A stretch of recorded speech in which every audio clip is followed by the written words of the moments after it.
The City of London, my hometown, made international news again this year, this time though, not for having a badass baseball team, but for having shitty punk kids who can't hold their liquor. This weekend, on St. Patrick's Day, a riot broke out on Fleming Drive, resulting in a news van being blown up, 17 cop cars damaged, fences torn up to be used as weaponry for smashing the cars as well as kindling for the news van fire, and numerous other damages that total to apparently over $100,000. This isn't the first time shit's got out of hand in the area, it's just the first time it's got this out of hand. And keep in mind, this wasn't a riot for some sort of social or political cause, it was because a bunch of little pukes decided they wanted to destroy things. And of course, people are trying to figure out who to blame.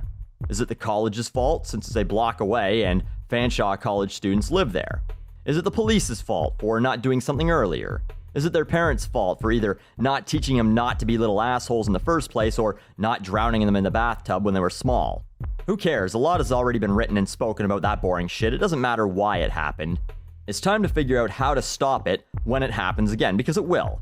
You've got an entire street full of little 18 and 19-year-old fucks who are away from home for the first time ever and don't have any rules to live by, who all have to throw a party for pretty much any fucking reason. It draws even more assholes from everywhere else and the street becomes chaos. The part that pisses me off is the cops who decided to pull out of the situation because it was too dangerous. The same cops, 50 of them in riot gear, who were assaulted by bottles, pieces of 2x4, etc. Instead of walking forward in their gear and cracking skulls, they decided to leave the area where some decent human beings actually do live and just let everyone riot until they passed out, so they could have let someone die there. Some people have said, well, if the cops started beating these kids and dragging them into cars, everyone would have said the cops were wrong and said it was police brutality and blah blah blah, and they're right. The stupid fuckers in this town that like to throw around the term police state like they have any idea what that means would have had a field day. But I don't give a fuck what those people have to say. If anything, what I learned this weekend is that if I want to control this city, which I kinda do, I've been considering running for mayor at some point, that I don't need to win an election. I just need to buy 50 beer kegs, assemble 1,000 students, and take City Hall by force because our police won't do a goddamn thing. But I thought I'd share with you what I would have done if I were running the police. Take notes, city officials. You're welcome to use this game plan next time.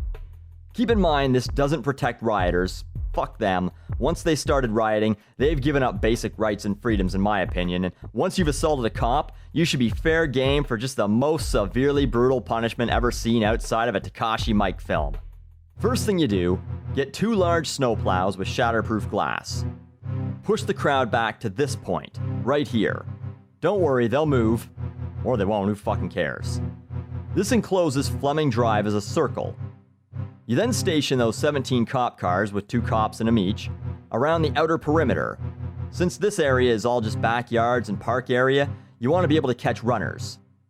You'll also need to block this area off right here. It's a small walkway connecting Fleming to Farnsborough. This would be a great place for London's armored vehicle to sit and wait. People will see it and run the other way. Next, bring those 50 riot cops back in again, shields up, and on the loudspeaker declare the area an unlawful assembly, as they did, and give them 10 seconds to clear the roads and leave the area.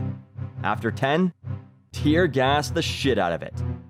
I originally suggested mustard gas, but apparently that's too extreme. Anyway, those that run, have the surrounding police round them up, using their batons if necessary or if they're just bored. Those that collapse in the area from the gas, grab them and toss them into a waiting police wagon. Anyone else that wants to resist? Beanbag, guns, or tasers, officer's choice. This is how you quell a riot of 1,000 little shit stains that had no fucking business being there in the first place, and how you prove that you're not fucking around anymore. And students, remember when you come here, you don't run London, we do. This isn't your city, it's ours, and you're not even our guests. You're just fucking pets, animals that we keep and unfortunately let shit outside of your litter boxes this time. And the taxpayers now have to clean up after you and pay for your mess. Hopefully, someday soon, someone will beat that message into you hard and fast with a graphite club.